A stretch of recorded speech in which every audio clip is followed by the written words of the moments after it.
We have a little break for the Smart Modified Tour powered by Pace-O-Matic. Just about a month until our next race.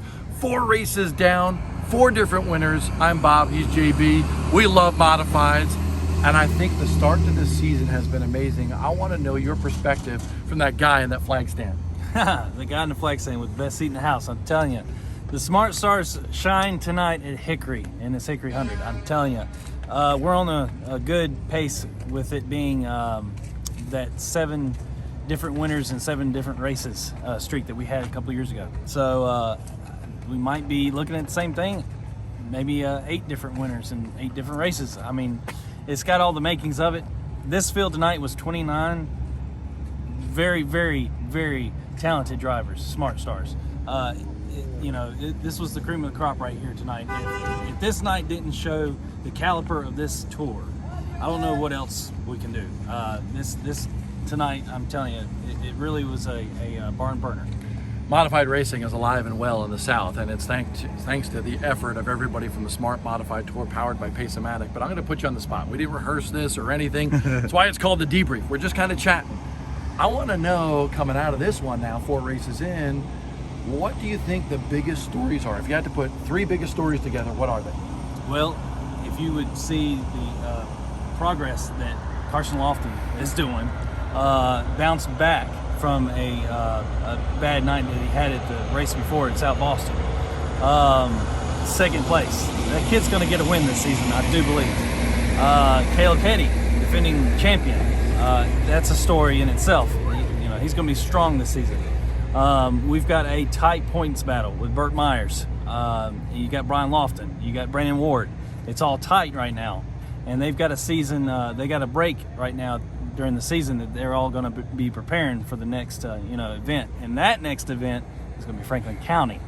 Throw that in there. That's going to be, if you've never been to Franklin County, I suggest this race. This track has got character. It's the Stone Cold Steve Austin of racetracks. There's storylines throughout the field. Everybody's trying to become one of the Smart 3. We decide that closer to the end of the season, but it all matters after this break. And that tight point battle is something to witness right now. Yeah, Burt Myers was able to extend his lead by just a little bit here during the Hickory 100. Finished just a spot or 2, I don't even remember what it was, over Brandon Ward. So he came in 2 points ahead. He'll be ahead a little bit more. But Burt is interesting because, okay, we're not going to talk about what happened last year, but he hasn't recorded an official win here on the series in a long time. It bothers him. When I did an interview with him tonight, he says, man, I'm wearing this damn green shirt again. I've worn it for every single time I've finished 3rd. And that's 3 times so far this year. Burt's going to win races, but it's kind of gnawing at him a little bit. From somebody that's known Burt for a while, what do you think? Burt's come back with vengeance, as well as he should. And he's turned his program around, and I'm telling you, he's going to be tough to beat. He's always tough to beat. And when it comes to him in championships, he knows how to win them. He knows how to stay consistent. He's knocking on the door for that win. And I promise you, he's going to get that win. He's probably going to get a couple this year. And he's going to be really tough. And he's going to give Caleb Petty a run for his money on that championship. Don't forget about Brandon Ward. You left out Brandon Ward. I'm going to give you something else here. And I know from a series perspective, sometimes you're supposed to be politically correct. But I want to know, you're really not that way. Yeah, exactly. But it's a wrestler coming out. I'm coming from pro wrestling. So you're not going to get nothing politically correct here. All right. Some people might say that it's been a disappointment this year for somebody. Who do you think the drivers are that need to bounce back? Now need to take the time, figure out their team and their cars, and need to bounce back strong as we progress into the summer, which is a handful of events? Well, one that comes to mind when you say it is Jason Myers.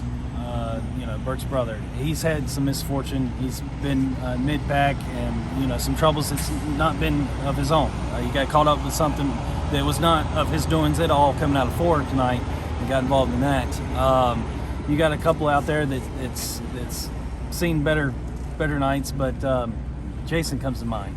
Yeah, I'm going to say Tim Brown. Yeah. A lot to do about Tim Brown coming into this one. I'm not saying that he's had subpar performances, but they haven't been Tim Brown-esque. I believe that team is capable of so much more. And remember, it's a new combination, so I think it takes a little while. I think they'll take this break.